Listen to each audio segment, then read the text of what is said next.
بچہ مر گیا ہے اور اس مرے ہوئے بچے کو انہوں نے گھر کے کونے میں لے جا کر کے رکھ دیا.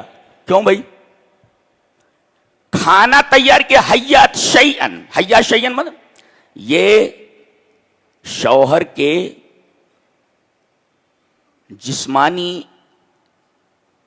شوہر کی جسمانی خدمت ہے.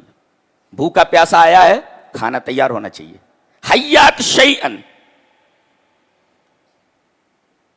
ان کے جسم کے لیے، ان کے بدن کے لیے انہوں نے یہ کھانا تیار کیا. حیات شیئن.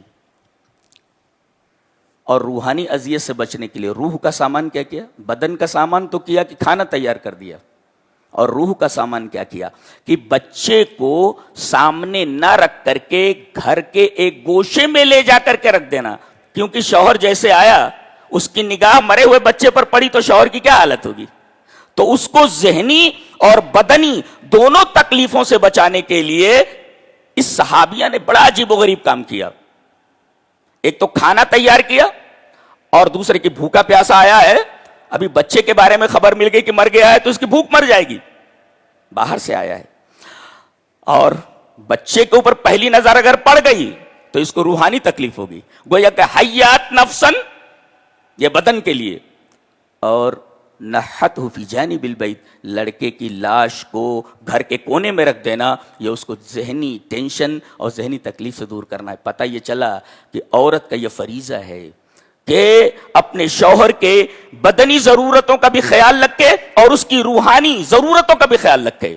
بدنی طور پر کبھی تکلیف نہ ہونے دے اور روحانی طور پر، ذہنی طور پر اسے کبھی تکلیف نہ پہنچائے. یہ اس حدیث پاک کے دونوں ٹکڑوں کا مفہوم ہے. حیات شیئن، بدنی تکلیف نہ دے، اور وَنَحَتْهُ فِي جَانِبِ الْبَيْتِ، اس کو ذہنی اور روحانی تکلیف میں مبتلا نہ کرے. ایک تیسرے، انہوں نے اپنے آپ کو سنوارا. تصنعت، کیا عورت ہے اللہ، اپنے آپ کو سنوارا، سنگار کیا انہوں نے، تاکہ شوہر کا اگر ان کی طرف میلان ہے خواہش پوری کرنے کے تو خواہش پوری کر لے. انہوں نے خواہش پوری کی اور سو گئے. ابھی انہوں نے بتایا نہیں. قال فبات فلما اصبح اغتسل، صبح ہوئی، غسل کیا انہوں نے، غسل جنابت کیا.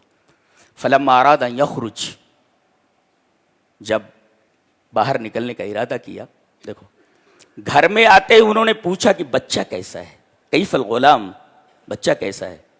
تو انہوں نے کہا قد ہتات نفسہ، لڑکا آرام پا چکا ہے. جملہ دیکھیں آپ،